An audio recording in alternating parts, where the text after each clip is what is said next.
Hằng vì tràn trề có chẳng đo bữa ní nhung hàng vì lời tiếp có chẳng chờ cơ nhung mang vì gian bát bất cần lúc lời đáp tài pran cho thọ khác có chẳng đo bữa ní nhung quá dài ở quá dài ý chí chưa lại quá dài ở quá dài ý chí lời tiếp lo lại hàng đi pran cho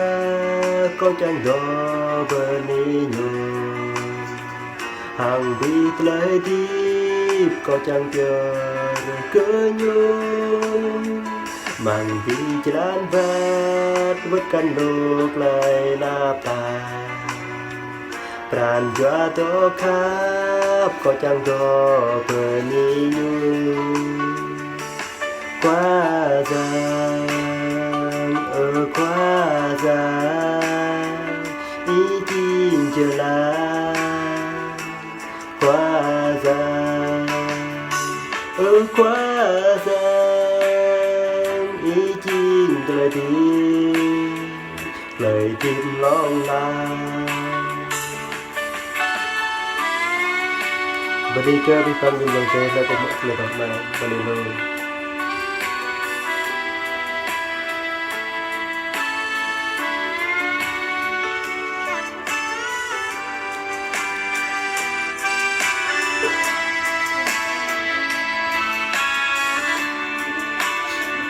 Hằng vì pran cho có chẳng đo bờ ní nhung hằng vì lời tiếp có chẳng chờ cơ nhung mang đi jalan bat bất cần lúc lời nạp tài pran jatuh khắp có chẳng đo bờ ní nhung quá dài ở quá dài ý chí trở lại quá dài ở quá dài ý chí lời tiếp long lai hàng vì pran cho có chẳng đo bờ ní nhung hàng vì lời tiếp có chẳng chờ cơ nhung mang đi jalan bat bất cần lúc lời nạp tài pran jatuh khắp có chẳng đo bờ ní nhung quá dài ở quá dài ý chí trở lại quá dài ở quá dài ý chí lời